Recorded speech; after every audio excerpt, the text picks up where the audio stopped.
Of course, I can drive any car along the Basse Corniche of the French Riviera. But for this Brit, I want to add a touch of authenticity and, yes, Anglo pride. So I'm driving a 1960s E-Type Jag. The deep, throaty roar. Nice, Antibes, Monaco, Monte Carlo. How's that for a choice? The road will take me right along the Riviera, eventually going on to Italy. Today I'm only going as far as Monte Carlo. Beautiful. This is what you come here for. Look at that.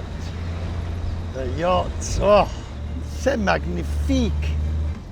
My Duolingo French is coming in very useful. Oh, I could spend the summer here.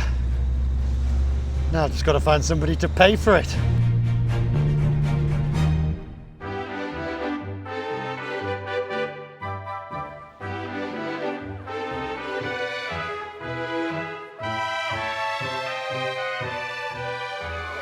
You know that line, Monte Carlo or bust? Over here, Monte Carlo.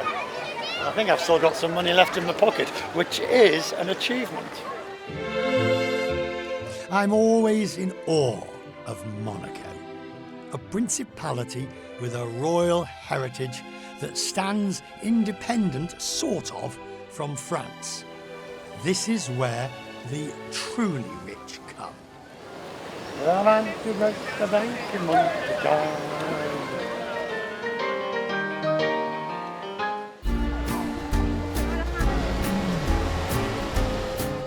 There is a reason that people have flocked here, and the mild climate is only part of it, because really everyone talks about the light.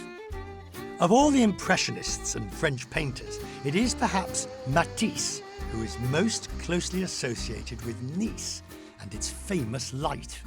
He came here in 1917. He just fell in love with the region. The art enthusiast, Florence Tournier, is talking about the art master, Henri Matisse.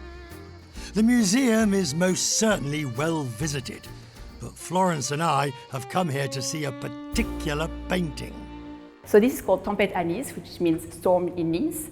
That's his first visit in Nice, and it was ruined by constant rain for an entire month.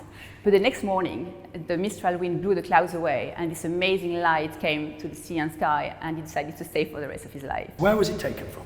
It was taken on the Promenade des Anglais from the Palais de la Méditerranée, which is now a hotel. And we can see? We can still see that view today. Now, the Hyatt Hotel wasn't here in 1920 when he painted this picture, but I think it's pretty close to where?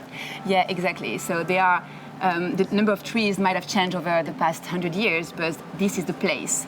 He was here at Palais de la Méditerranée, Hôtel de Méditerranée at the time to paint this canvas. But the weather today is so much more glorious than he saw it at. This is beautiful.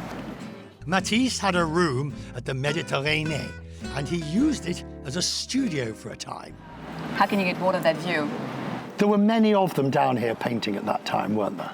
Yes, exactly. It was a period of artistic joy, and there were a lot of big gatherings of artists.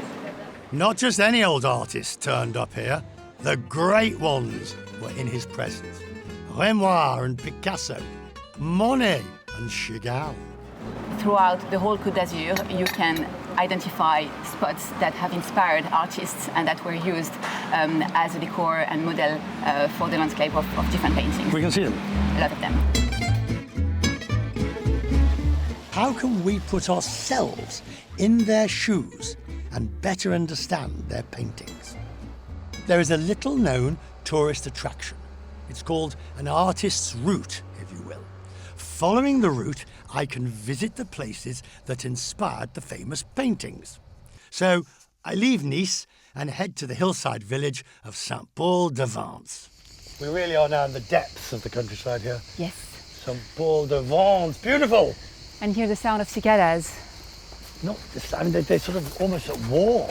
Yes. It's so loud. Where are we going? We're going to see a lectern displaying a painting from Chagall, who loved this little village, had a house here and spent the last years of his life. Oh my goodness, and the heart just sort of rises, doesn't it, when you look Yes. at, oh. We understand why this light was so important for them. And the changing colors. I told you they love their light here. Oh no, look, here we go. Another couple. Marc Chagall, la table devant le village, the table in front of the village. And this is where he got the inspiration from. There are several of these artists' point of interest plaques. They're dotted around the Côte d'Azur.